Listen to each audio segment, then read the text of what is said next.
right, this is the Gringo Mandingo coming live from the Gloom Tomb.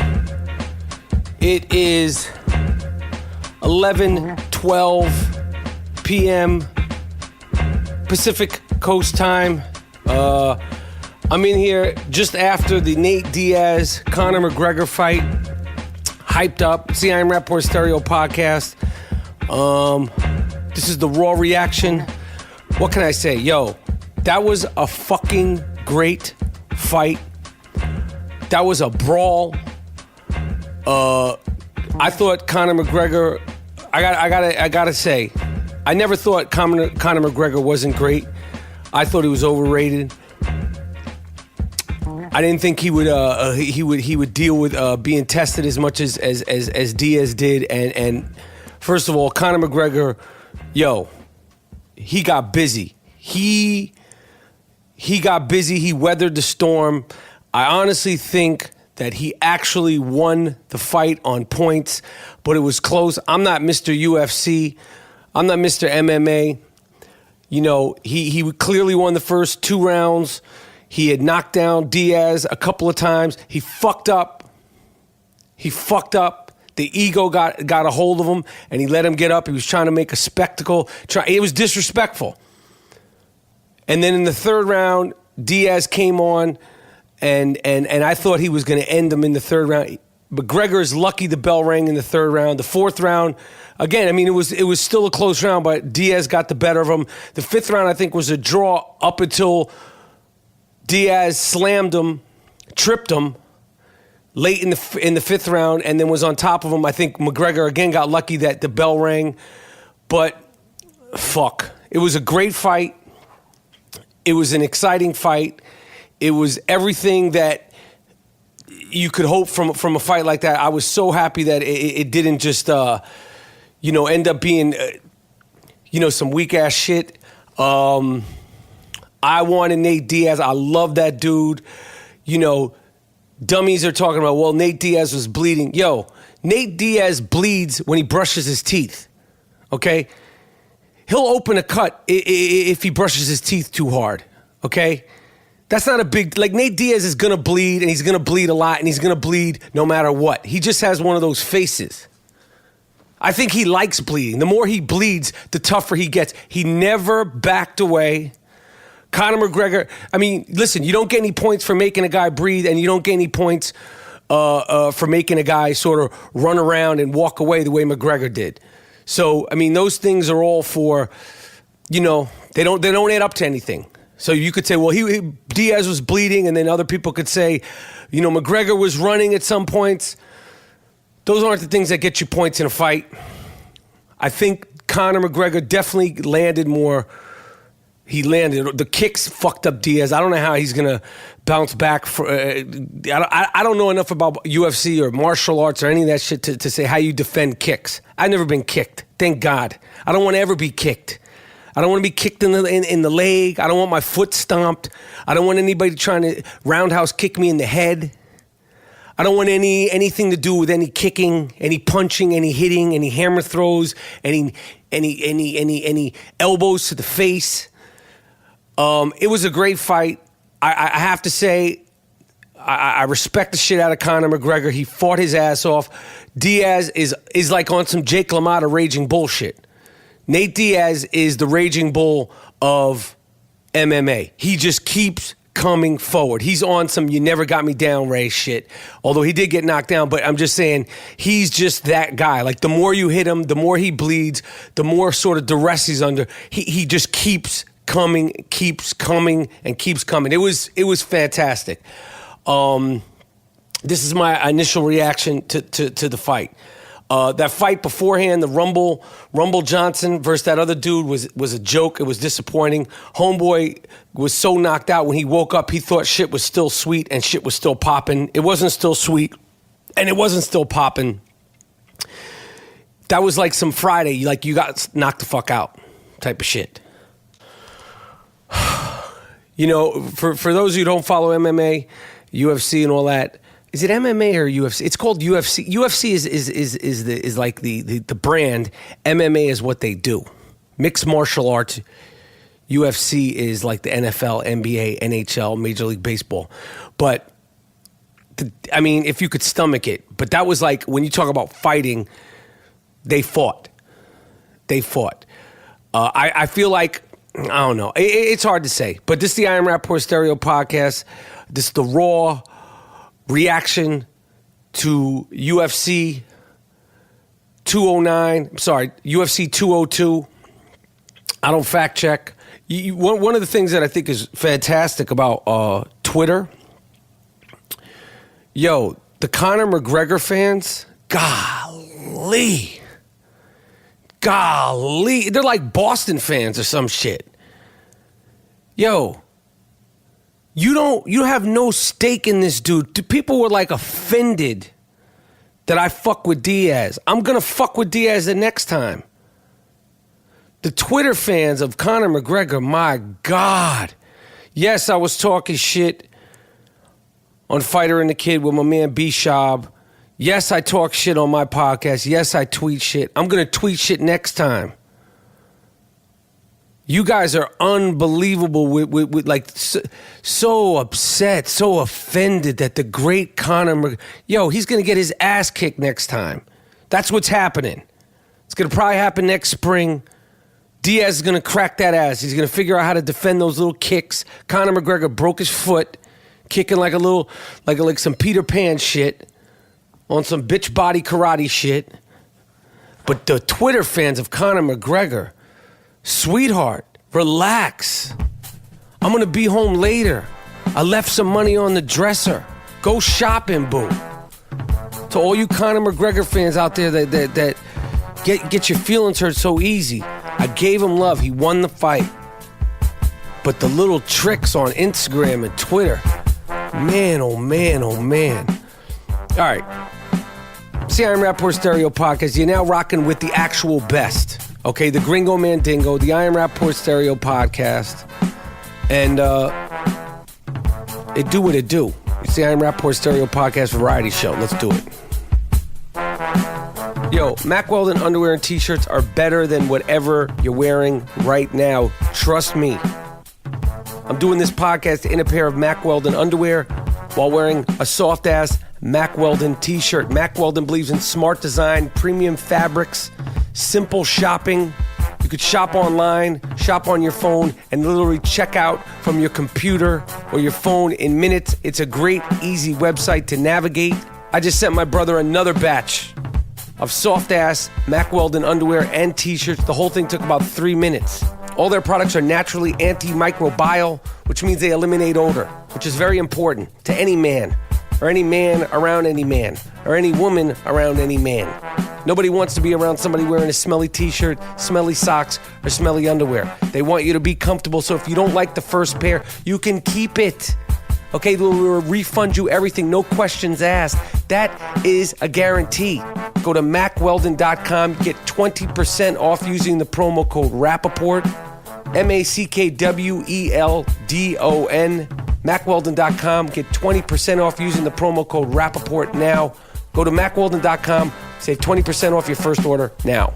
All right, it's the I Am Rapaport Stereo podcast. As you just heard, that was my live reaction to UFC 2002.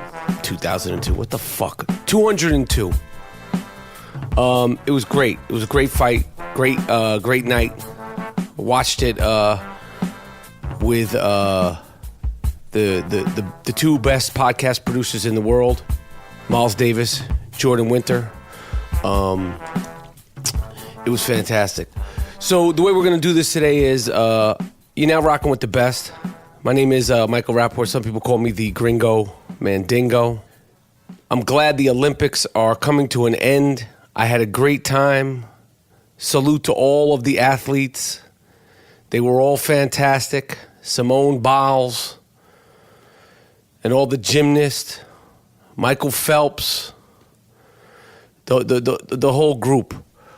They everybody kicked ass. Ali Reisman, other gymnast, who I believe is Jewish. If not, we're taking her in the tribe.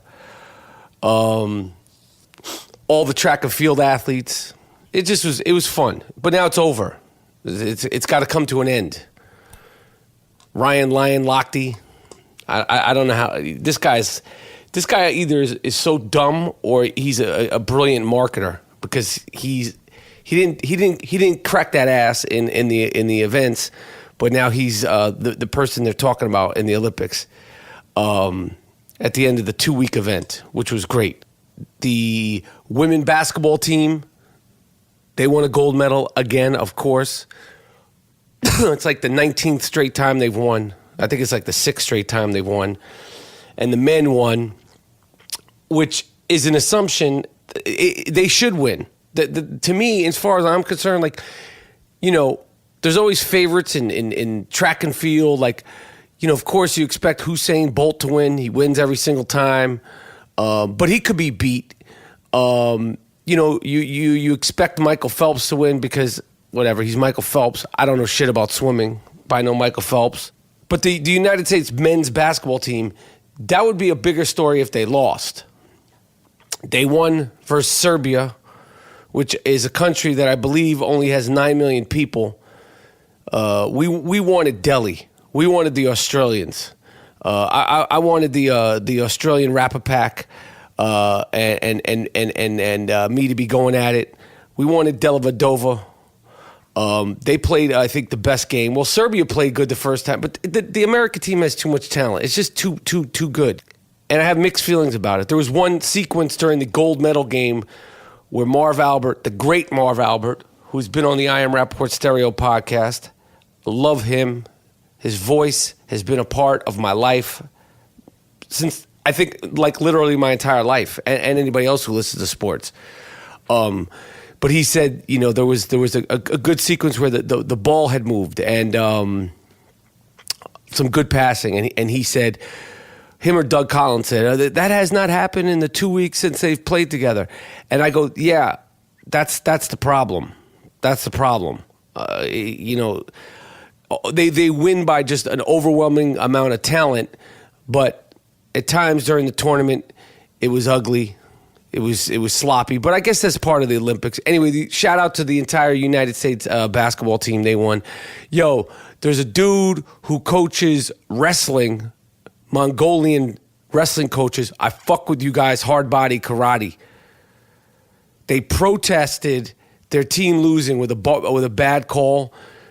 And this is the type of shit that I like. This is the type of shit that I respect. They stripped their clothes. They took their clothes off, both of them. That was their protest. My man got down to his underwear. He had on the black.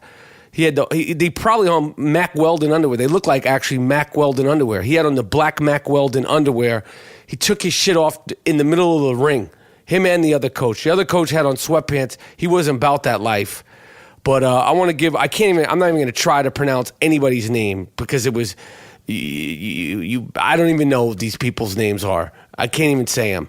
But it was one country fighting Mongolia, and there was a bad call. And the next thing you know, the coaches took their clothes off. That was their protest. I fucks with you, my man. Respect. For real. See, I AM Rapaport Stereo Podcast. So this is what we're going to do. So my man from The Fighter and The Kid, I'm friends with those guys on that podcast. I like those guys. They're good dudes. They have a dope podcast, The Fighter and The Kid. My man Brian Callen and Brendan Schaub, who is a now a great podcast host with my man Callen, who's totally out of his fucking tree, totally out of his mind. I actually broke the Ryan Lochte story. I did it, Brendan. You didn't do it. I fucking broke it. But then we broke it together because I hosted The Fighter and The Kid last week.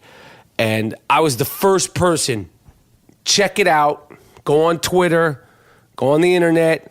Go on Facebook. Look it up. I was the first person to say that I felt like Ryan Lochte was full of fucking shit. And then me and Brendan broke the shit down. But if you don't know who he is, he's an ex-UFC fighter. He fought at the highest level. His breakthrough was on the show, The Ultimate Fighter. He was on there with Kimbo Slice, the great Kimbo Slice, who passed away. So I'm going to talk to him on the phone. I'm going to get him on the phone I'm sure he's going to be doing some kind of workout shit. Like he's like a workout freak. He's like one of these dudes who like he works out for fun. It's not a burden. He's like, oh, I'm going to go for a run for 6 miles. Like that's like hell to me. But he's just an athlete, a lifelong athlete, former football player. But he fought in the UFC, kicked ass. He gave it and got it, and very experienced and a great point of view on it. I love talking to him about UFC.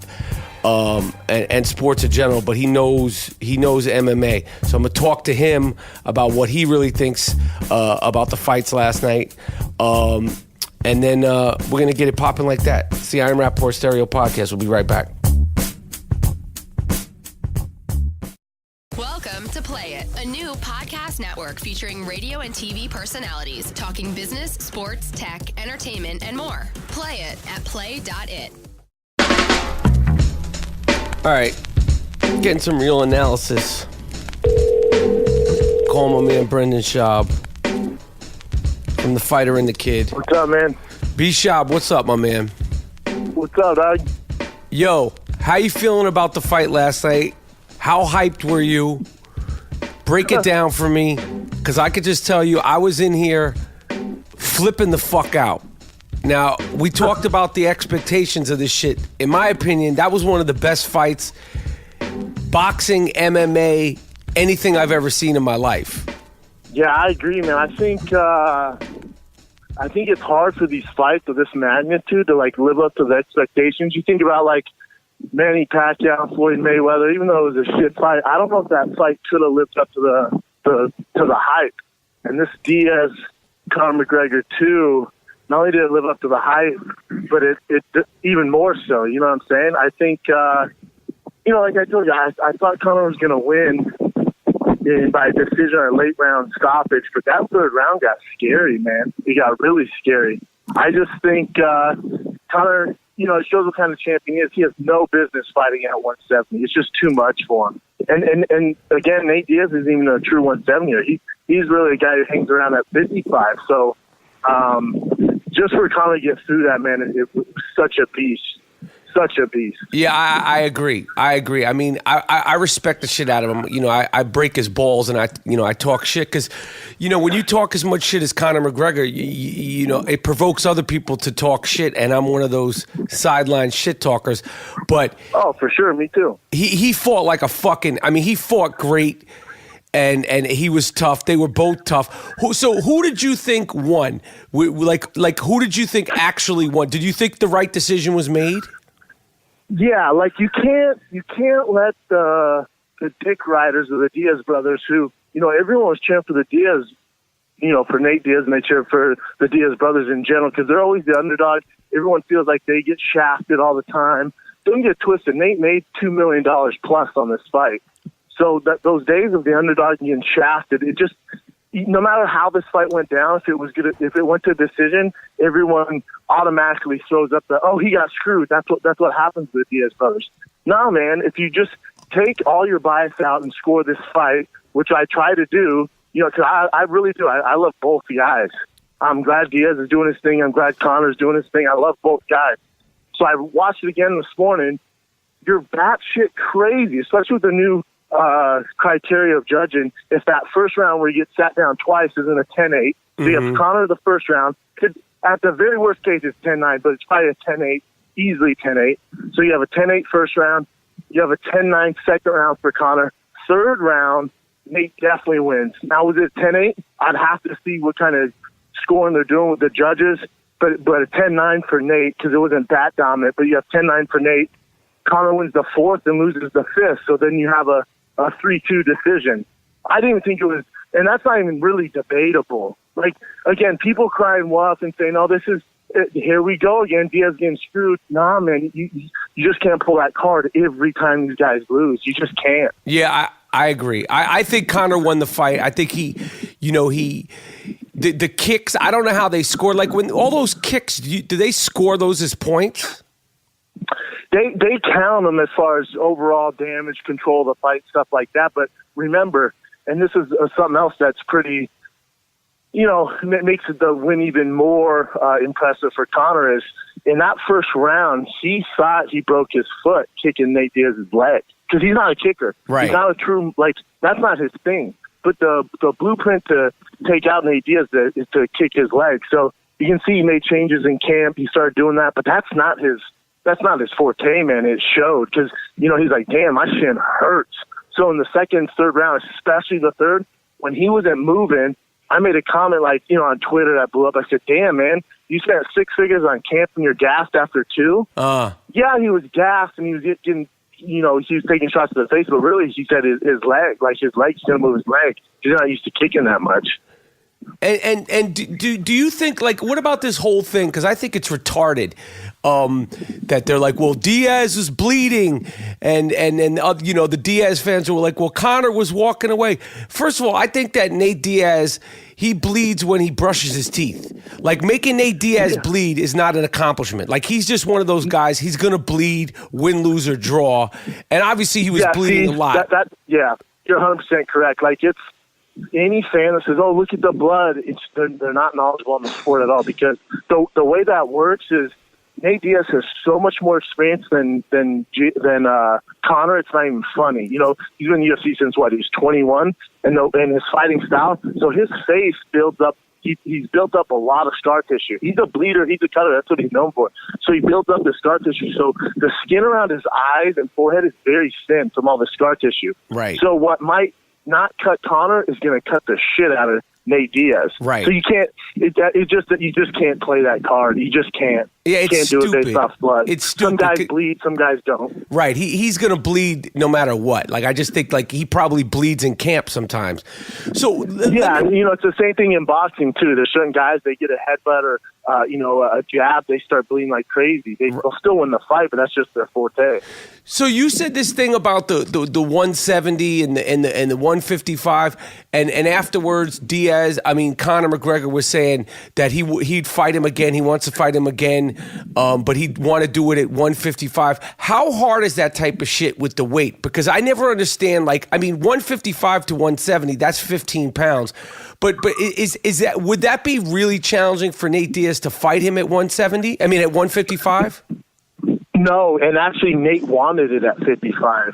Nate asked for the fight at 55 in the rematch, and Conor told him, no, let's do it at 70. And Nate was like, I prefer at 55. And then after Nate beat him that first time, Nate goes, all right, let's do it at 55. And Conor goes, no, what kind of champion am I? What kind of fighter am I if you beat me at 170? And I go, okay, well, you have to fight me at 55 now to level the playing field. He goes, I want to beat you at 170 where you beat me, just to show you I can do it. And then we'll do it at 55.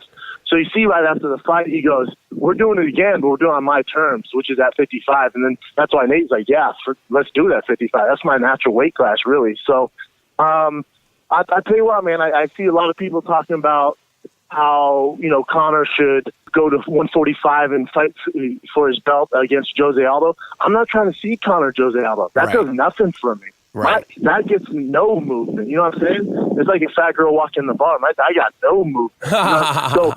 So I think what Conor needs to do is it's tough, man. There's a lot of tough. I think it only gets tougher for Conor. I got to be honest. Everyone knows you can call me a Conor dick rider, whatever you want to say, but I look at the matchups they want to give him, and at 55 and 45, it's tough, man. It's a tough road for that guy. There's no easy fights left. All the fights that he has coming up, you're saying that they're going to be tough fights. There's no super tough. So yeah, there's no fight where you look at and you go, oh, he's easily the favorite. There's really not. If they give him a top 5 guy at 155, it's trouble. And his best bet, again, 140, he killed himself to make 145. So to make 145 again and fight Jose Aldo, that's not going to do much, man. I know Jose wants that fight, but again, that's for the fans, it doesn't do much. Doesn't do much for Conor. You give him Frank Yeager, not really, because Jose beat Frankie. So I think he vacates the belt at 45 and looks for super fights at 55. But he hinted, he goes, I know there's a lot of people out there want to fight me, blah, blah, but he hinted at something outside the cage, which makes me think that he might fight Floyd Mayweather. Come on, man. Come on. Just saying, man, if anyone could pull that off, it's that dude.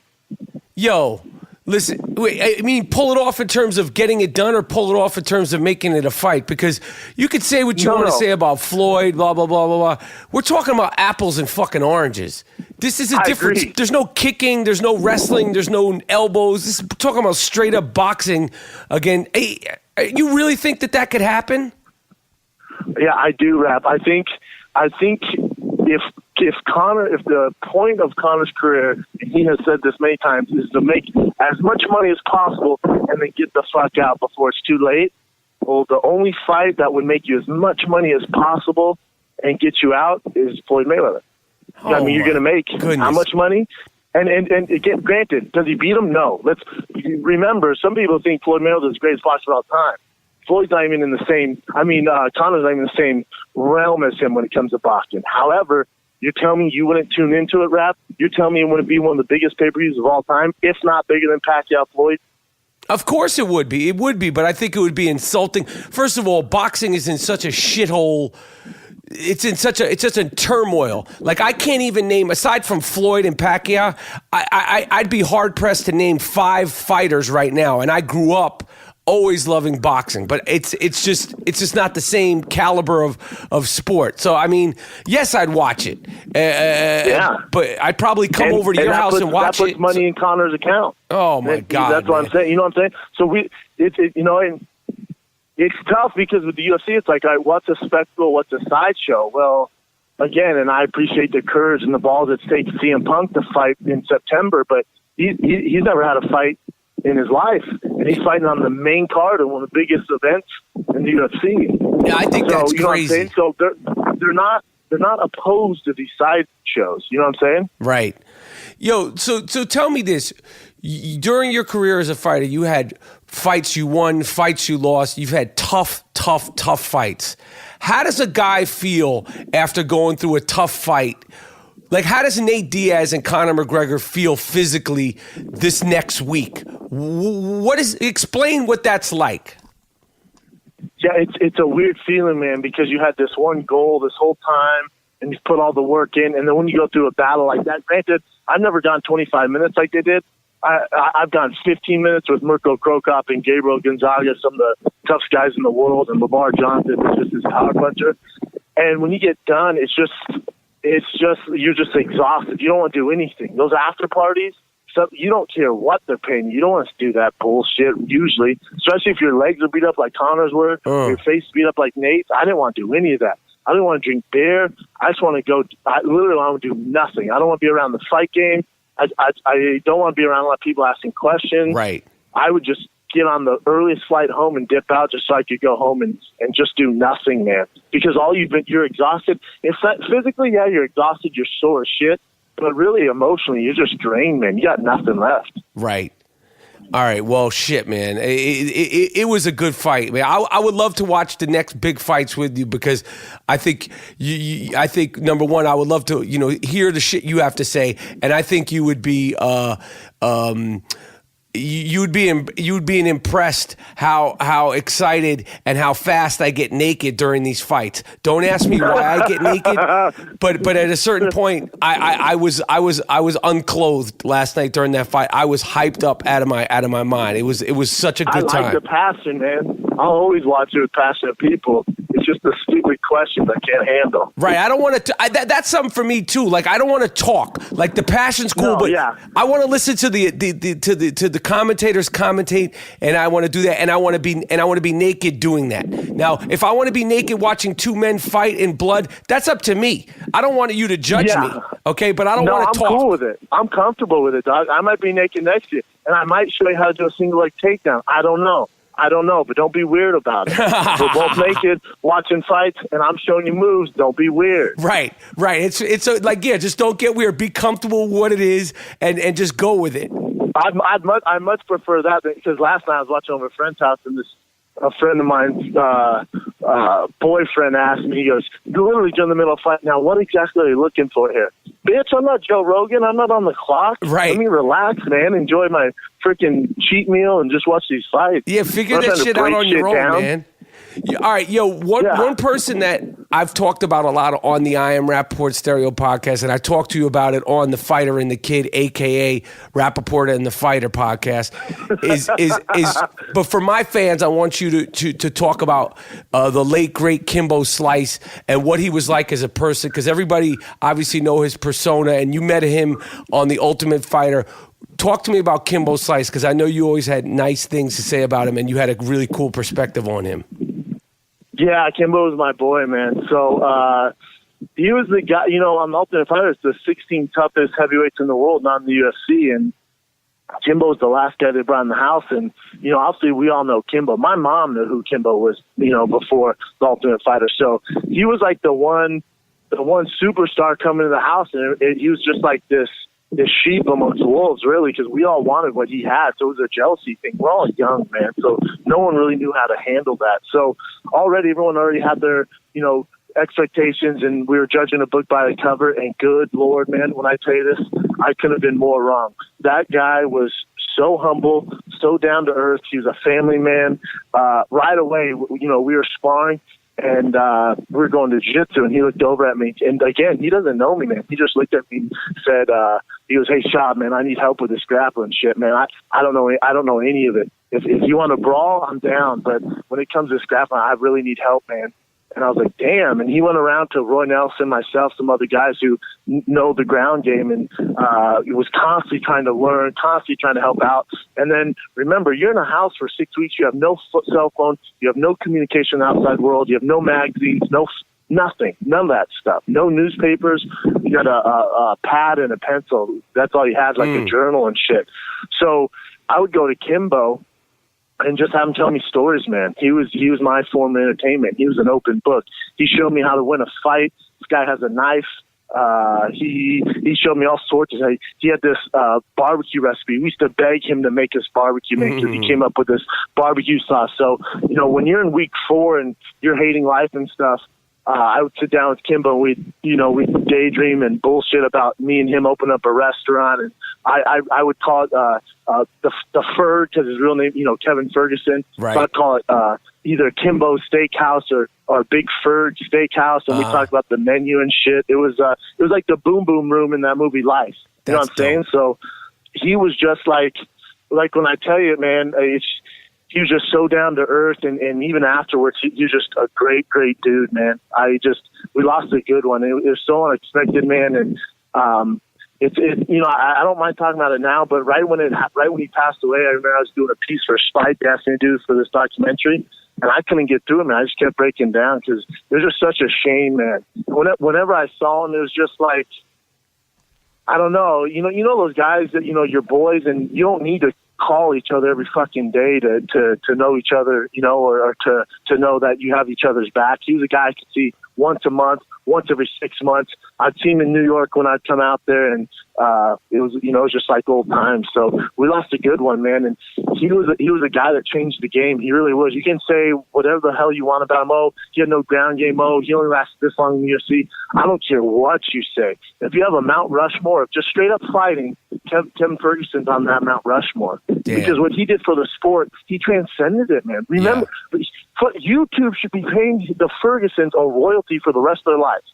That motherfucker made YouTube what it is. Remember how many people watch those backyard fights? Yep. Those backyard, Kevin Ferguson, the dude with the gold chain, busting up people. Remember those? Yep. Everyone watched that shit. He was the first YouTube star. Look at YouTube now. Yep. So to me, he was just like, he was bigger than life, man. You would think a guy from Miami, hardcore, grew up poor. He's this backyard brawler. Nah, man, he was doing that stuff to put his kids through school. Right. And yes, he was a beast of a football player, and his dream was to go to the NFL. He was getting recruited by D1 colleges, and then a hurricane destroyed his high school.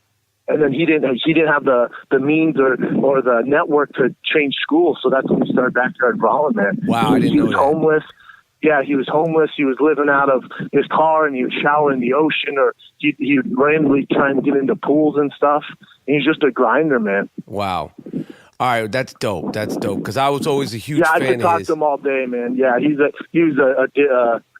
one of the good guys, man. That's dope. And the thing that bothers me is, like, I wish, man, I always said this, I wish ESPN or Fox or someone did like a 30 for 30 on. Like, I wish you did a 30 for 30 on, because he was never marketed right. I just agree. wasn't, man. And I used to tell him that all the time, like, bro, I get the whole backyard gangster thing. I'm like, you're such a good dude, and he's well-read, and he's humble, and he works his ass off, and he has a family of 6, and he's a family man, and he's not out partying.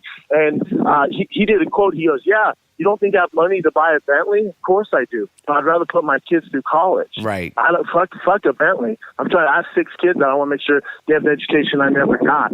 Right. Like that was him, man. And then you watch these shows, and you're just like, what? They're showing this backyard fighting, and him playing this character. Like, God, someone needs to tell this dude's story, man. It was too late by the time they did. Yeah, I agree. I was always fascinated by him, and I never met him. Like, he would tweet me and shit, and then DM me, and I was just like, "Yo, I gotta meet you. I'm a big fan." And then he passed.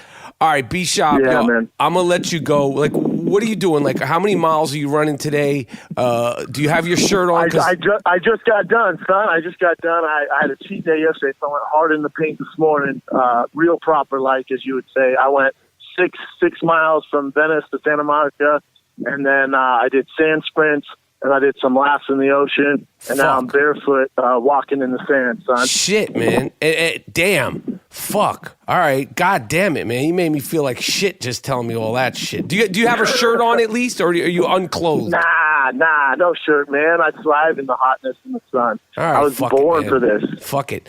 All right, yo, B Schaub, I appreciate you come and talk to me about the fight. It was a good fucking time. It was a good fight, and I respect the shit out of both of those fighters. People get so twisted with the shit talking and all that stuff. People think like they're too passionate. The culture today it's such a hate culture. Like, you can root for a guy and not hate the other. Like, just because I pick Conor doesn't mean I hate Nate. Like, you can have an open, educated discussion and be a critical thinker. There's no need to make it mean and be a hater. We just gotta stop that bullshit, man. You know what I'm saying? Like, you can like the Jets and I can be cool with the Giants.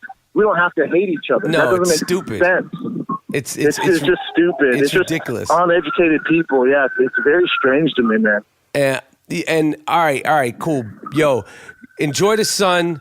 Thanks for coming on the I Am Rapaport Stereo podcast. This is a monumental moment in your life, let alone the podcast. And I'll talk to you soon, all right, Brendan? Yes, sir. Talk soon, brother. Appreciate you, man. All right, later, man. Later. All right, you wanted it. You got it. Football is your passion. You know all the players and the teams, the strengths, the weaknesses. Now put your knowledge to the test and play for a shot at $1 million. Top prize at DraftKings.com. It's just a part of the $5 million in total prizes they're doing out this week. This week, it's a 1 week contest. $5 million in 1 week. DraftKings.com is the destination for 1 week fantasy football. I'm about that fantasy life. 1 week fantasy means no season-long commitments. Play whenever you want with the players you want. Just pick your contest, draft your players, and follow your team live. Yo, you want to renew old rivalries? You want to kick your boss's ass? You want to kick your friend's ass, your family's ass in a private league to prove you're the superior GM? You can do it at DraftKings or join an existing league and go head-to-head with friends, coworkers, fantasy players from all across the country. I love DraftKings. I love it. I love it. I love fantasy football, and I love weekly fantasy football. Go to DraftKings.com now, choose your players, and you could seriously cash in 1 week. That's it. You could seriously make money in 1 week. Use the code Rapaport, RAPAPORT. You can play against me. I'll be on there every week. You want the Mandingo? I got you. Play for free with your first deposit. The code is Rapaport, RAPAPORT, to play for free for your share of $5 million in total prizes in 1 week. It's a 1 week contest. You could possibly win $5 million. Only at DraftKings.com. DraftKings.com. Eligibility and restrictions may apply. See the website for details. Listen, the DraftKings thing is real. I had a guy on the I Am Rapaport Stereo podcast, my man Corey Albertson. This is what he does for a living. Okay, he has a complete knowledge of fantasy football. You can win real money with fantasy football. I personally, I do it for the love and the pain.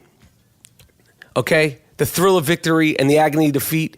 But when I play at DraftKings, I win a little money, I lose a little money. Do it responsibly, but have a good time. And yes, I'm going to be breaking down the details, how you can play against me. All you people out there, you see me mock drafting, right? Everybody wants to talk shit. I post my mock drafts. This is good. This isn't good. You don't know what you're talking about, Rapaport. The Gringo Mandingo sucks at fantasy. Really? The Gringo Mandingo sucks at fantasy football? Well, now you got a chance to play me, okay?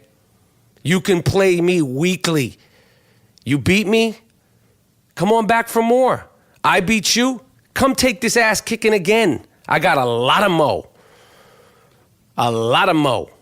I'm really, really, really hyped about this fantasy football season.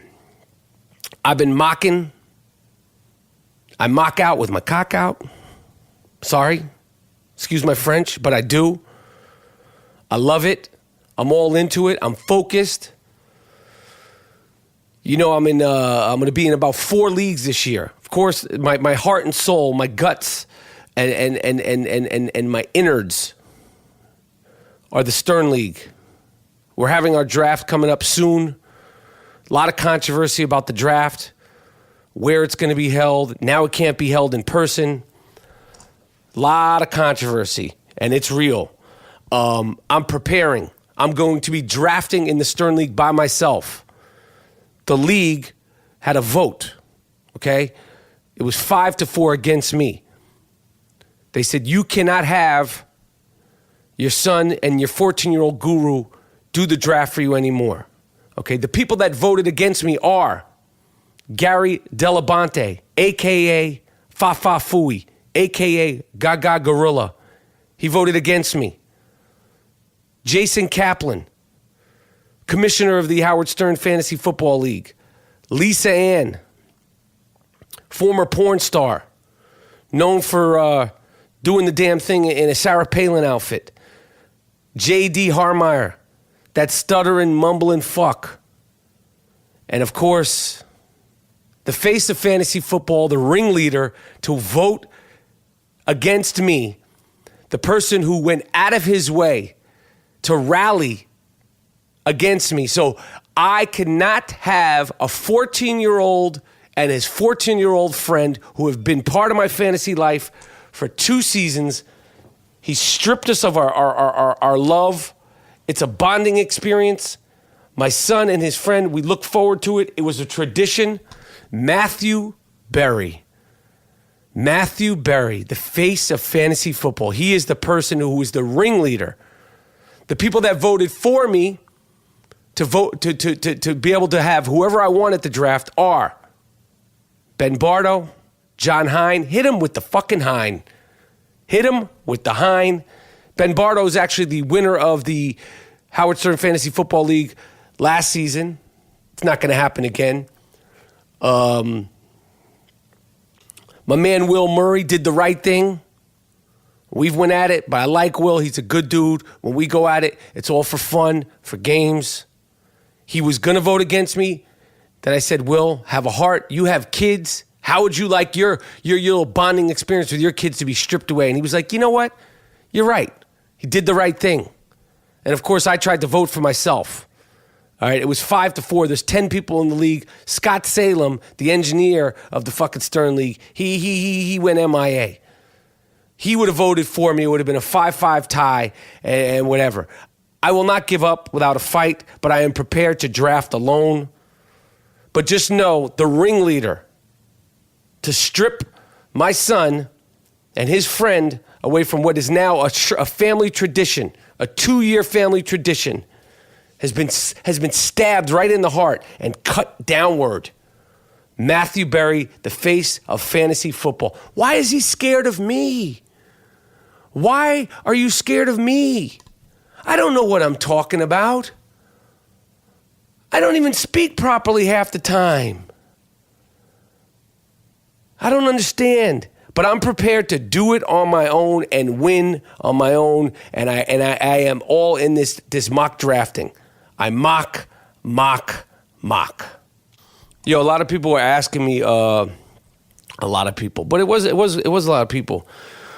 I was fortunate to be asked by the WWE to do a voiceover intro to the SummerSlam event that took place in Brooklyn, New York. And of course I did it. Who doesn't love wrestling at one point in their life? I grew up fucking with Jimmy Snuka, Tony Atlas and them. And then my kids went through a heavy wrestling phase. Jesus Christ. Yo, they went through a heavy wrestling phase, and I rocked with them. We went to all of these events, all of these wrestling events, and it got a little much. It got a little much, but I think it's a great it's like the circus, like Ringling Brothers, Barnum and Bailey Circus. So I did this the opening for the event that's taking place in BK, Brooklyn.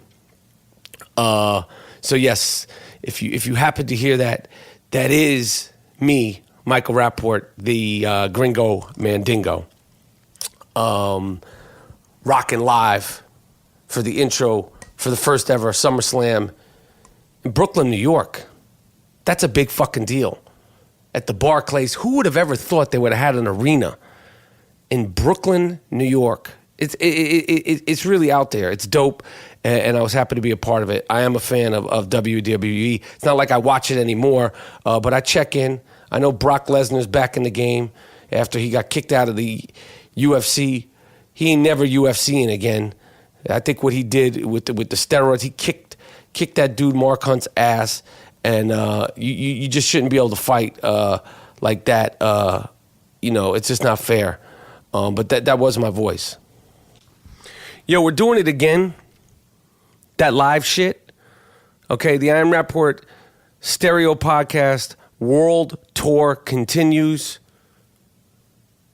2 cities on the world tour will be conquered.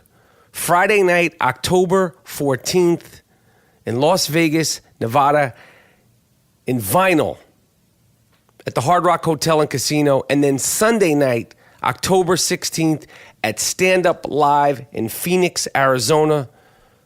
2 more cities in the worldwide I Am Rapaport stereo podcast summer going into the fall tour. Tickets are available at www.IamRapaportTour.com, www.IamRapaportTour.com. Friday night in Vegas. Yo, a Friday night in Vegas is shit. Anything could happen. I don't think G. Monetti has even ever been in Vegas. I got to check that. Sunday night, October 16th in Phoenix, Arizona. Phoenix, Arizona is pretty much like Vegas. Both of those cities are wild for the night, and I cannot wait. So that's coming up. The 14th and the 16th, 2 more cities. Miles, cue the sick fuck of the week music. This award is earned, not given. It's called the sick fuck of the week. This guy's really sick. Lock him up. How could you do it? Don't let him out. Damn. You fucked the dog? You what? You fucked the dog? Why would you fuck the dog? Why would you fuck your girlfriend's dog? What? Sick fuck. The sick fuck of the week. It's earned. Earned. Not given. You did. What? No. No. All right. It's another edition of the sick fuck of the week. For the new listeners of the I Am Rapaport stereo podcast, sick fuck of the week is an award that is earned. It's never given. As I've said in the past, sick fuck of the week is not someone who necessarily does something bad. It's how they do it. Okay, it's a certain how do the French say, je ne sais quoi, that someone has to have to earn the sick fuck of the week, and we got one. A Baylor, they should shut down the whole sports program at Baylor, because it's just like every single week some wild shit is going on with Baylor football players. I don't know what the deal is out there. But these dudes are wild for the night. These dudes are buck wild for real. A Baylor football player was caught on video beating the shit out of his dog with a belt. Now, there's some kid named Ishmael Zamora, Zamora,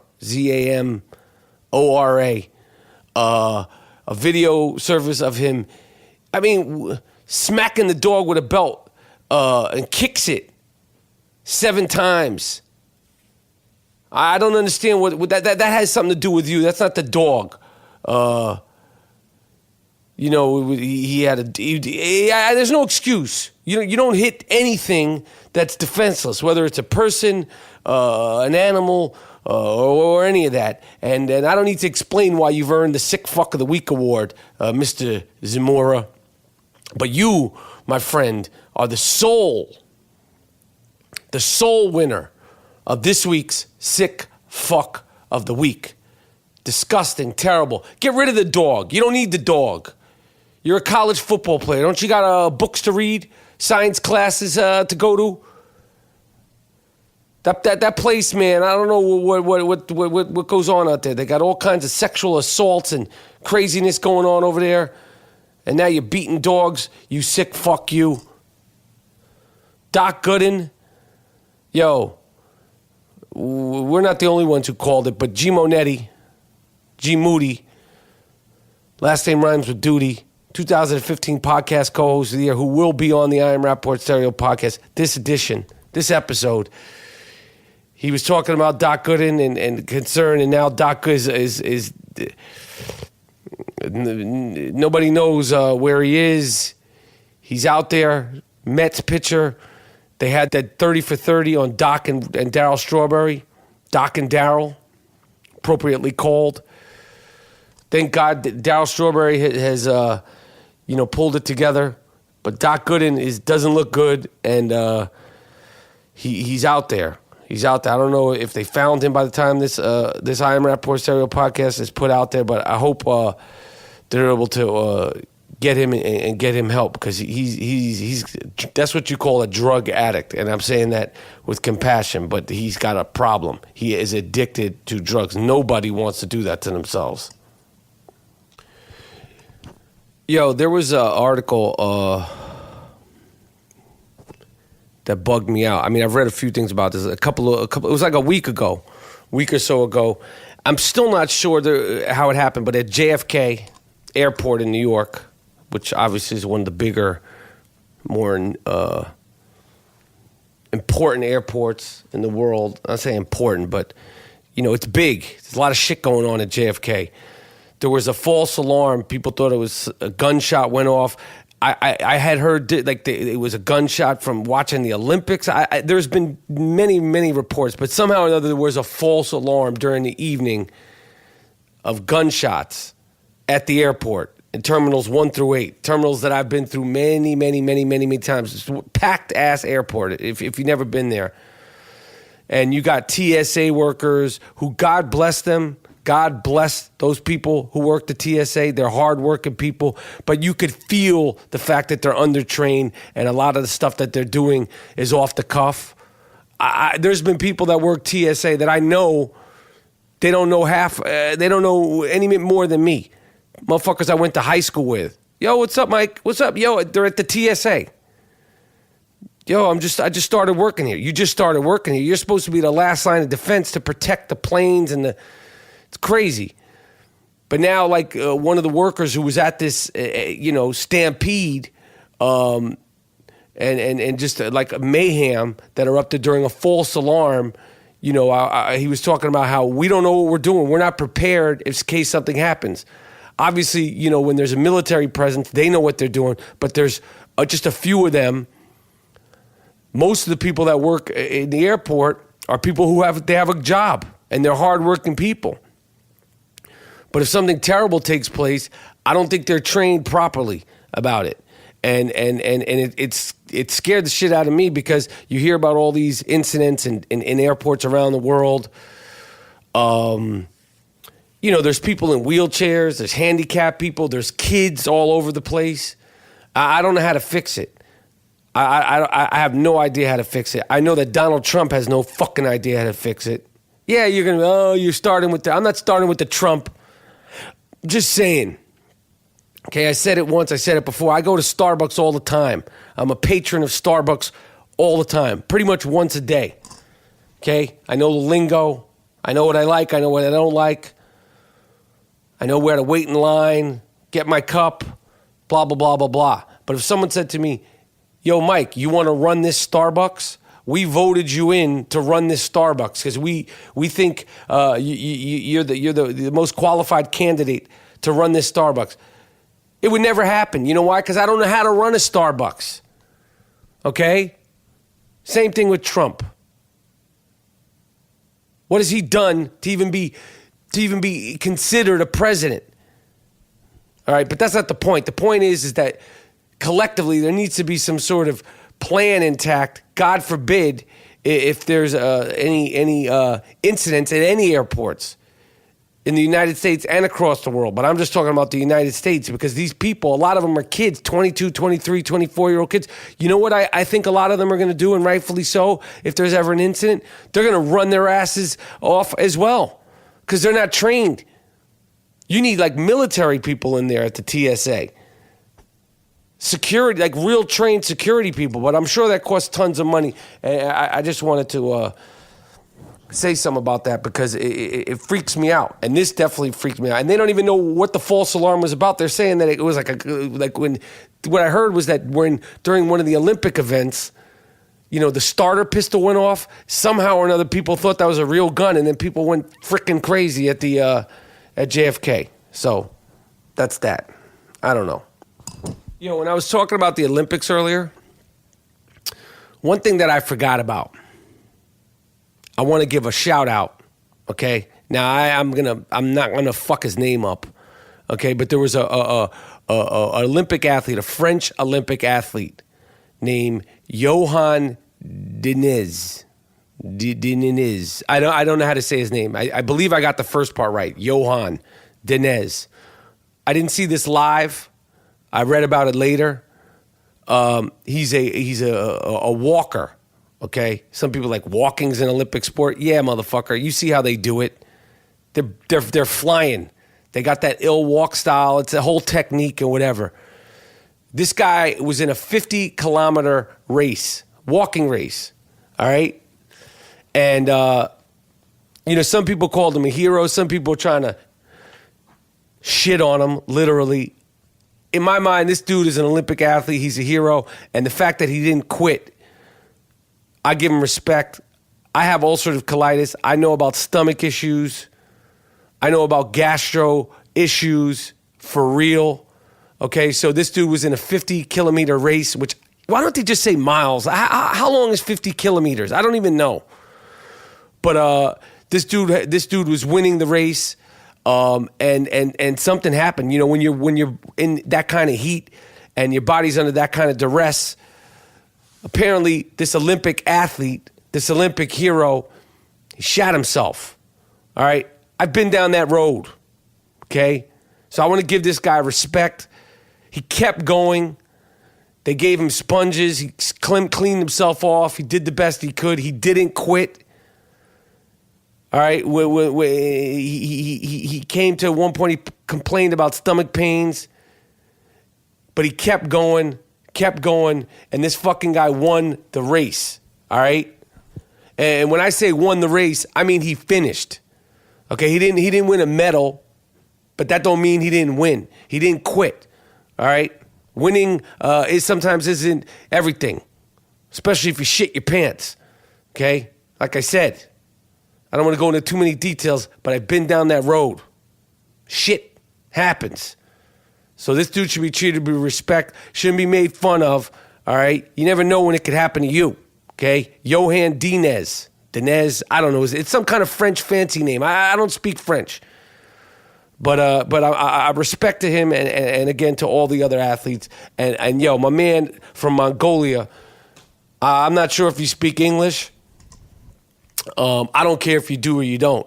But the wrestling coach who stripped down to his underwear, I fucks with you, my man. I like you. I like your style. I like your whole program. I know what you were saying. Fuck that. Two of the consummate stickmen who were in the press over the weekend. My man Leo DiCaprio and his new side piece, his new chick, some model chick, were involved in a little fender bender over the weekend, and just a little bump. But the more disturbing stickman who was in the news, and I think this is where it's going to end up. Unfortunately, the great Prince, who we've deemed a consummate stickman, consummate cocksman. The more and more of these rumors that come out. I mean, obviously rumors aren't true, but I feel like, unfortunately, Prince, there was drugs involved in his death. It wasn't just out of the blue. I don't know the bottom line of it, but these drugs, fentanyl and opiates, and I don't know, they're more powerful than heroin. They were found in his crib, in his house, Paisley Park. They were like counterfeit drugs. So, I don't know. It's just sad. No one would have thought that Prince was on drugs. I really think that, I hope, maybe it's just me hoping, when these people that you love and respect so much, and they die so sudden and tragically, you want to hope that it's a mistake. Obviously, no one wants to die of a drug overdose, even addicts. But this dude had a problem with these pills, and it wasn't dealt with. And you get people around you, and they don't know how to deal with it, and they want to be a part of the clique. I don't know. What the fuck do I know?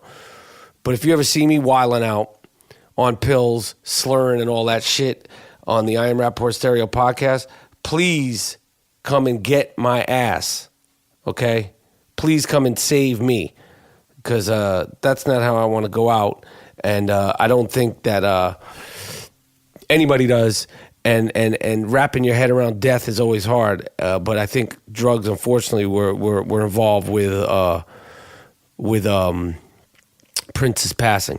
All right, so I'm gonna call G Monetti, G Moody. Last name rhymes with duty, and then I'm gonna get my man Dean Collins for the Truey segment of the week, the Truey app, and then we're gonna let the chips fall where they fall. I'll be right back. All right, the I Am Rapaport Stereo podcast is proudly sponsored by Casper Mattress. Casper is an obsessively engineered mattress at a shockingly fair price. Time magazine named it one of the best inventions of 2015.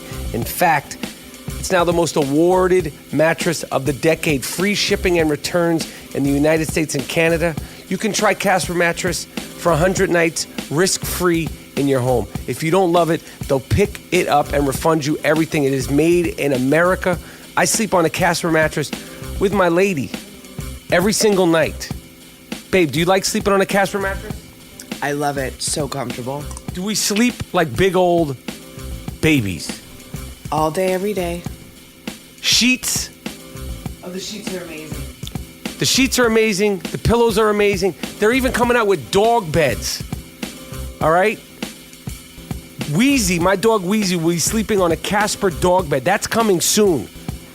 Okay? Get $50 off towards any mattress purchase by visiting Casper.com. www.casper.com/Rapaport. You could save $50 today. Use the promo code. Terms and conditions apply. Go to Casper.com today. All right, it's the I Am Rapaport Stereo podcast. The 2015 podcast co-host of the year, G Monetti, a.k.a. G Moody, is in New York City. I am still in Los Angeles. And as promised, I told you I was going to get him on the episode. I'm sorry, the person you were trying to reach has a voicemail box that has not been set up yet. Please try your call. All right, that didn't go as smoothly as planned, but I'm going to be calling back the 2015 podcast co-host of the year right now on take two. Hello. Oh, hey, this is the I AM Rapaport Stereo Podcast. How are you? Oh, man, damn. You got to give me a text. Let me know. I just got in. Okay, I feel like all the success of you being the 2015 podcast co-host of the year is kind of sort of going to your fucking head, okay? We were out on tour. There's like groupies. There's all sorts of people. Everybody's like, oh, there's G. Monetti. You're signing autographs. You're doing all this sort of thing.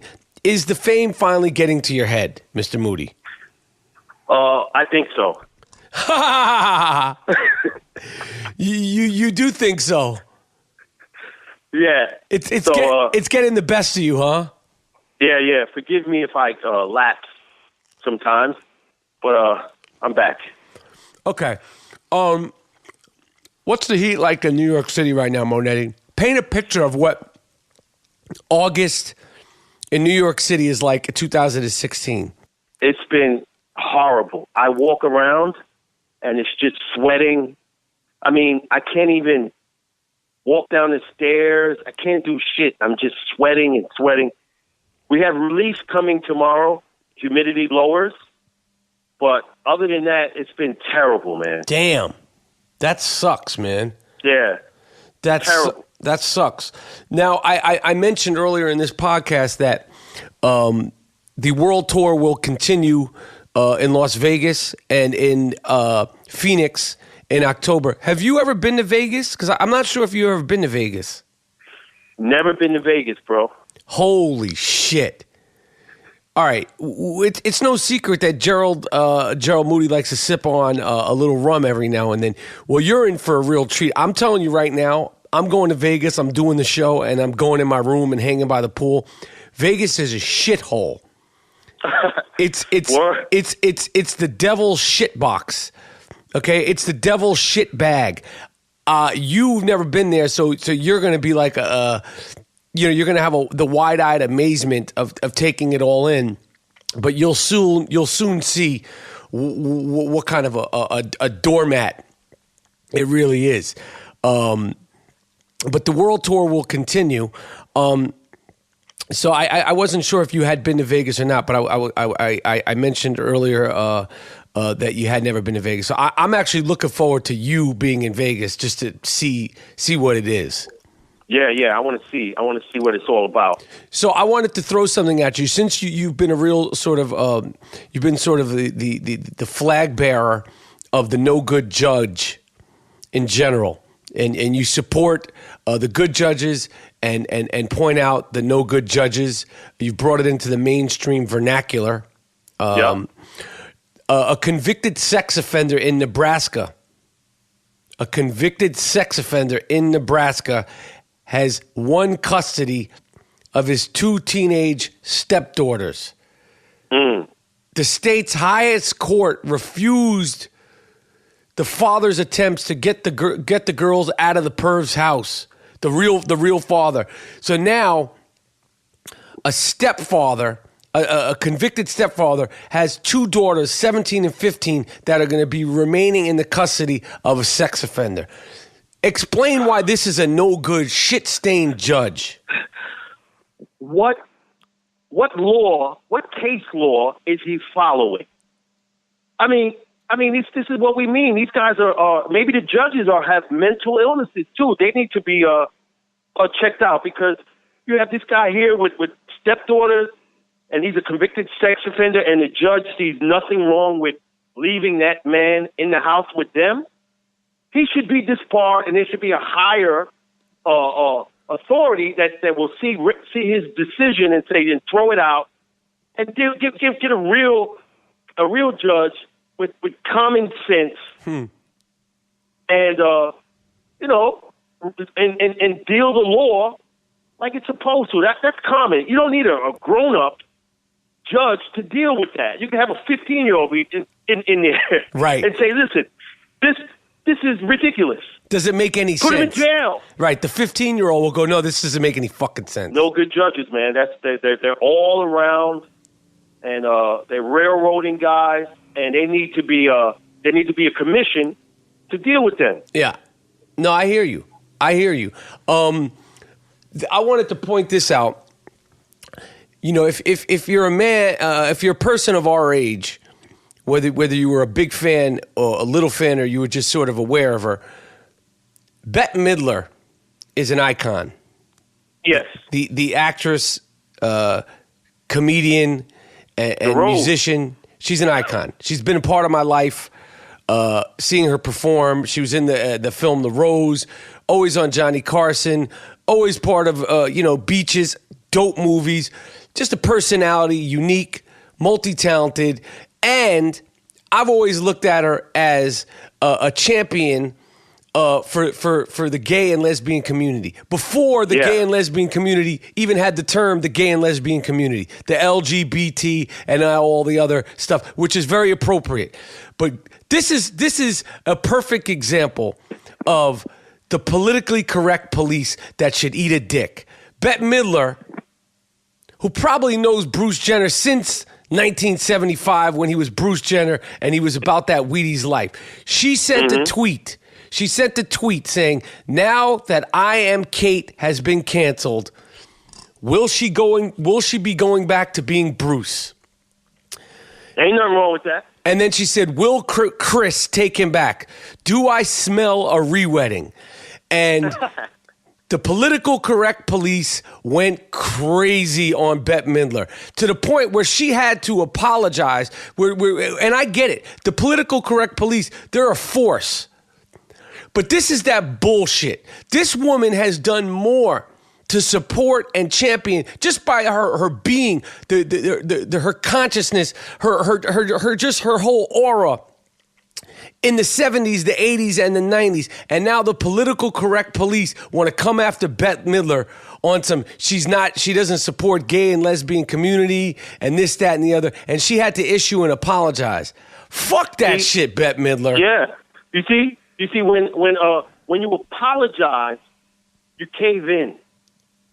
The political correct police are biased because when people shit on black people, they ain't nowhere around. They don't stick up for us. Right. You know what I'm saying? So Bette Midler, you're an icon in Hollywood. You've been doing your thing. And sorry to interrupt you, she's an icon in the gay and lesbian community. Like, she's been talking that shit, promoting that shit, supporting that shit from day one for 40-something years. And for them to turn on her and shame her into apologizing because of some tweet. She's not talking about the gay and lesbian community. She's talking about Bruce, a.k.a. Caitlyn Jenner, as someone who the comment, in my opinion, was meant to say, this is a person that's doing things for publicity. This is a person that's doing things, that will do anything, to sort of stay in the limelight. It had nothing to do with any insult of the gay and lesbian community or whether or not it's transsexual, whatever. Correct? Yeah, that's correct, man. See, Bette Midler, you did your thing. You've always been supportive of LGBT. Don't cave in. You made a joke. Honk, honk. We were comedians. Come on. Yeah. So I if you want to come and have your say with us, we'll have you on the I Am Rapaport Stereo podcast. All right. We would love to have you. We want you to say what you want to say and don't back away from any of that bullshit. Absolutely. Monetti, what else is popping, man? What else you got for me, man? I've been rocking solo here. We keep it short and sweet. Did you know that White Lives Matter has been trending all day on Twitter? There's such a thing? Yeah. It's crazy, but it's true. White Lives Matter has been trending on there all day. Damn, so I've been missing the white kid getting gunned down, and what's going on where in the white community where things are going awry? I don't know, and again we'll explain this because it deserves explaining.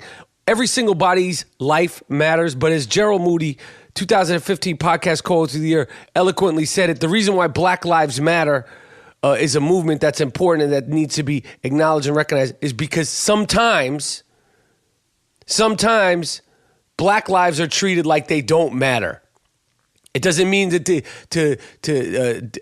not give. Everybody's life matters, of course. Everyone, but the people who you see getting killed all over the country, and the perpetrators go free, are the black people. So black people are making an affirmation, like, yo, this is bullshit.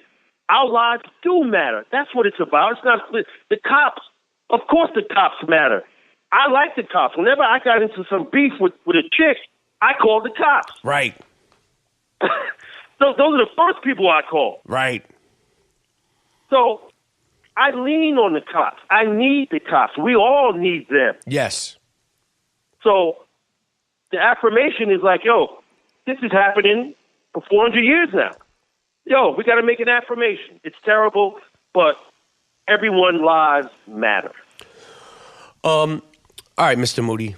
You got anything else for me? The Olympics with the basketball, don't be patting yourself on the back. You beat a Serbian team by 50. This is nothing. This is no big deal. This is nothing. You ran through the tournament. This is nothing. You should just go away and let D-League players, like you said, play in the Olympics, because this is nothing. This is an embarrassment. Right. Right? It's like a slaughter. It's like we're playing against 5-year-old kids and we blowing them out, we dunking on them. So what? Right. Big deal. What's up? It's competition. And now they're talking about, the gold medals are better than the championships. Yeah. Only the cats who never won are saying that. Yeah, it's ridiculous. I didn't hear Klay Thompson say, yo, I'm going to give my ring back. Right. Don't bullshit yourself. Right. Don't bullshit yourself. Word. All right, with that being said, Mr. Monetti, I'm going to shut it down. I'm about to get my man Dean Collins for the Truey segment of the week. Oh, young shooter. Yes. He actually told me that he prefers to be called just Shooter. Well, he think how old is this motherfucker? 26? Yeah, but he doesn't want to be called the young shooter. He just wants to call you what we want to call you. Yeah, we're going to call you what we want to call you. Okay? We want to call you the young shooter. We'll call you the shooter. You don't just get to be called Shooter. You don't dictate or determine what the elders call you, Mr. Collins. All right, Monetti, listen. We'll be back later in the week with more fire. It's the I Am Rapaport Stereo Podcast. Stand by for the Shooter coming up right now. Welcome to Play It, a new podcast network featuring radio and TV personalities talking business, sports, tech, entertainment, and more. Play it at play.it.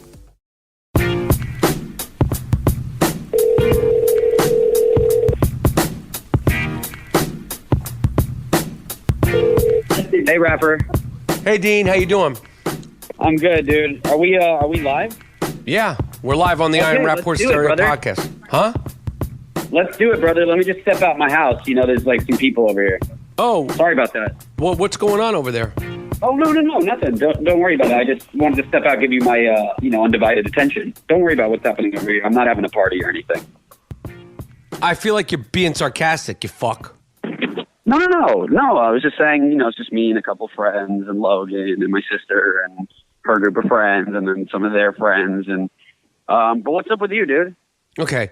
All right. Well, I just was on the phone with G Moody, and I know you told me. Oh, man.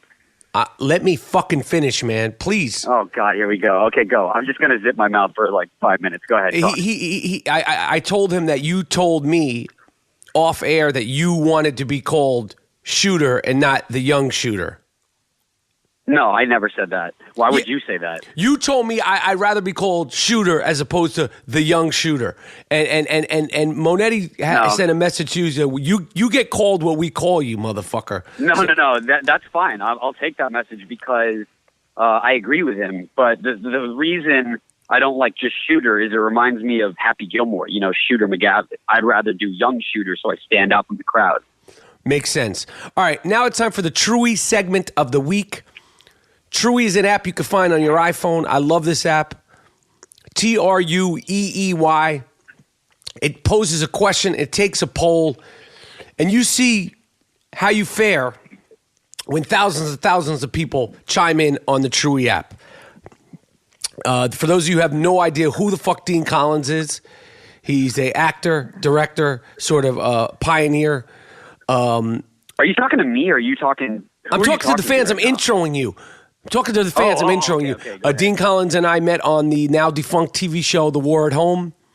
Him and his friend Logan Lerman, we've remained friends even though they defunct the show. That's their loss. Fuck 'em. Huh? No, I was just saying, fuck them, you know. Yeah, fuck their them. loss. Their loss. All right, anyway, so the Chewy app, it poses questions, and I like to hear what Dean Collins has to say. Here we go, Dean Collins. Oh, my God, yeah. Wait, I just want to say, just to start off, I want to give a big shout-out, if that's possible, in terms of Chewy. Like, I use Chewy all the time, and, like, my friends Danny, Azad, Avi Adu, Karosh, Banash. I mean, we're the homies, and we just all we do is we listen to the podcast. We pose questions on Chewy, and I just wanted to say that first. I'm just a big fan. Okay, cool. Let me get to the segment. Okay. Yeah, sure. Here's the first question. I don't like mayonnaise. No, I like mayonnaise. I like mayonnaise too. 36% of the people. It needs to be mixed with yellow mustard, and I prefer a little extra mustard than mayo. To balance it out, but I'm a fan. I don't have anything against it. I agree, and 64% of the people agree with you. 36% of the people disagree. Oh, cool. All right. Placing your phone on the table at a restaurant is rude. Maybe, but it doesn't stop me from doing it. Am I right? Ooh, yes, shooter. Yes, shooter. 70% of the people. How about you, bro? I agree. You know me and my phone. It's a problem. I'm on that shit all day, every day. When I'm working, eating, shitting, sleeping. I don't drive and text. I don't support that. But 30% of the people. I'm sorry? No, I was saying sometimes it happens. We've both been there, you know. You make me nervous driving because you drive and text. But I think placing your phone on a table at a restaurant is I don't think it's in this day and age. I don't agree. I'm with you. 70% of the people agree with me. What do you think of this? Thank you. We're 2 for 2. Yeah, this is important. I'm not giving my woman the password to my phone. Now, I know you're single, currently single, ready to mingle. But in a relationship, would you give your lady the password to your phone? No. I like it. It depends on the You girl, answered dude. that quickly. Like, no, stand by your answer, man. You answered that quickly.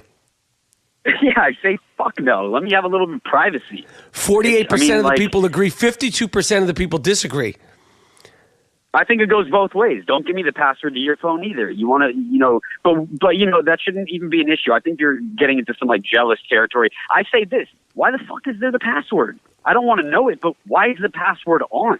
Well, I don't have a password. I hear you. I agree. Well, what's up with this password shit? You know, I'm hanging out with Logan. I'm hanging out with my friends, and I'm like, oh, I got to play a game really quick. Well, what's the password? And they're like, let me do it. You can't have the password. I don't understand it. Like, and those are your guy friends. Those are dudes. Yeah, I know. It's like, dude, what do you have on here, man? Yeah, we're not in a relationship, sweetheart. Yeah, it's all good, dude. Chill. We're not going steady. All right. Eating at a restaurant alone is sad.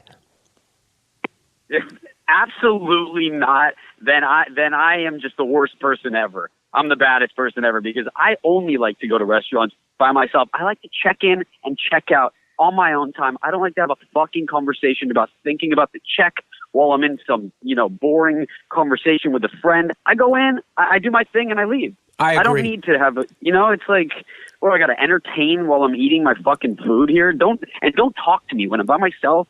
Don't come over to me and say, hey, what's up? Or there's nothing worse when servers start want to have like a whole full-on conversation with you when I'm stuffing my fucking face. Leave me alone. 33% of the people agree, 67% of the people disagree. And that's what's great about the Chewy segment of the week. Now, Dean, you shared a story with me off mic, off radio, off podcast. Would you care to share that with the people? You had a couple of dates this week. I don't want to blow you up, but how did that go? Yeah. I'm happy to talk about this one.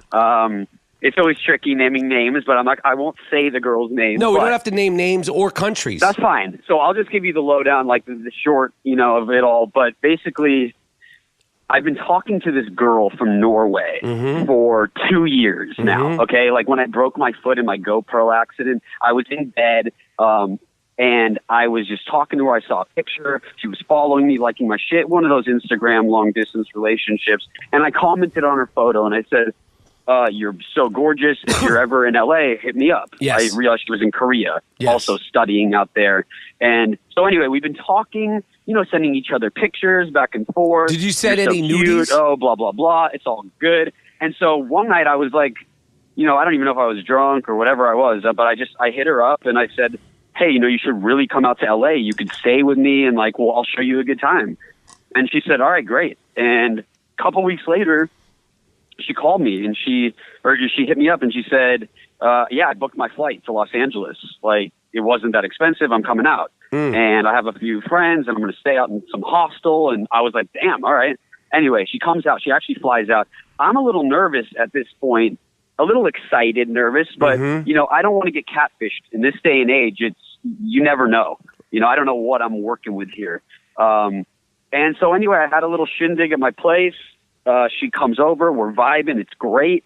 She ends up leaving. She goes back to her hostel, this and that. And then we hang out another night. And it was just me and her. And I took her out to a few bars. And we had a great time. I won't, I don't kiss and tell. So Wait, Dean, that's the fucking story? That's the whole story? That's not what you told me off mic. Now, you just wasted people, 3 people's minutes of time. Getting to nowhere. There was a gist of the story that you were getting to. Do you not want to share that with the podcast community? Okay. I'll share it. So I forgot about what you were talking about, honestly. But how could you forget about it? We're at one of the bars. Because I'm concerned about it. Okay.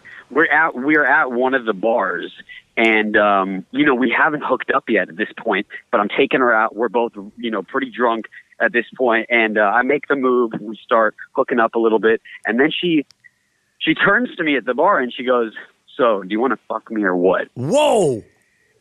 Yeah. And she said that to you in the bar? She said it to me in the, yeah. She said it to me in the bar. I would pay money to see some girl say that to the shooter. Say that to me, right? My reaction, right? What did the shooter say? What was your comeback to that? I literally, I was on one. I had some of that liquid courage. I was feeling good. And, let me just tell you this right before this happens, though. I'm at the bar. True story. This has to do with the I Am Rapaport podcast. I'm at the bar with her, and I'm buying her drink. And some girl, this cute girl, comes over to me, and she goes, hey, are you Dean Collins? And I was like, hey, what's up? Yeah, do I know you? I was thinking we went to school together, this, that. She's like, no, but I watch all the videos with you and Michael Rapaport, and I listened to the podcast. And she said, she goes, let's grab a drink right now. But, or else, she goes, you want to grab a drink with me, or is your girlfriend going to be pissed off? Ooh. And I was like, oh, shit. And so I didn't want to ditch, the Norway chick, and we have this thing going. So I was just like, hey, just, DM me on Instagram. Let's meet up, blah, blah, blah. Talk to you later. So I left, this and that. Fast forward, the girl that I'm with says, do you want to fuck me or what? Whoa. And Jesus Christ, man. This is that young life out there. Yeah, it's been good. It's just, it's single. And honestly, I don't even talk about this with some of my close friends. I just wanted to give you a heads up that this is between me and you and the Rapapack and just the podcast family. I just wanted to just share it with you guys. And yeah, it's been a good week for me. I wanted to also apologize if I seemed a little bit down or a little moody on the last episode. I'm just feeling good, and I got a little, hop in my step. And anyway, I owe you. And so anyway, let's get back on track with the Truey segment. And yeah. All right. Well, that was good stuff. That was because I thought we were gonna. Anyway, my reaction to the "Do you want to fuck me or not?" Well, I literally said. You said that a few times. I don't think you need to say it again. No. I didn't say my reaction part though. What was your reaction? And my reaction was, I said, "Hell yeah!" And then I grabbed her hand and we left the bar. And I got an Uber. Woo! Shooter's gonna shoot. Shooter's gonna shoot. All right, listen. Listen, it's the I Am Rapaport Stereo podcast. I'm actually ending this entire episode, Dean, with you. That's the Truey segment of the week with the young shooter, Dean Collins. Thank you, man. I'm happy to have been on, and it's always a good time with you too, the Gringo Mandingo. It's been a pleasure. Well, I appreciate that. I would also appreciate that like when I feel like the podcast success and the groupies are going to you and Monetti's head, because every time you guys set a time, no one's there except for me. And I keep the calls attempted in the podcast. You'll be hearing the calls attempted when you don't answer the phone. But yeah, I mean, I was watching the night of. It was a really good episode. This one, there's only one more left, and I'd love to stop by the podcast and talk to you about the whole series and kind of my feelings about it and your feelings about it. Let's do it later in the week. In the week. And what are you doing for dinner? I was wondering if you wanted to go to Sushi Enya. And also, there's this what the fuck are you talking about? I got about? Directions downtown. What? I got like this new app that gives great directions. I was thinking we go down to Sushi Enya. It's they have this great spicy tuna crispy rice. Yo, my man. Check this out. We ain't going to dinner, my man. The fuck are you talking about? Huh? No, I was just wondering if you were free for dinner. Like, I just thought this new sushi spot down in... There ain't no fucking sushi downtown, spot, man. You said you got a whole party going over there, man. No. I'm going to sleep, man. I'm done. If you want to go out, it's in Little Tokyo. Man, fuck all that shit, man. Yo, I'm wrapping up this episode. Huh? All right, man. Well, I'll catch you later then, and we'll just, hit me up tomorrow. Maybe we'll get breakfast or something. Yo, hold on. I got to wrap up the episode. This has been the I Am Rapaport Stereo Podcast. I want to thank my guest, Brendan Schaub from The Fighter and the Kid. Of course, the 2015 Podcast Co-host of the Year, G. Monetti, and the young shooter, Dean Collins. We'll be back with more heat, more fire. We'll be discussing the night of the HBO series with the consummate actor, John Turturro, on the next episode, and we're out. You got any parting words, shooter? Yeah, peace and love. It was fun. All right, thanks, shooter. And we'll be back with another episode. Miles, take us out with some funk right now. We done. Woo!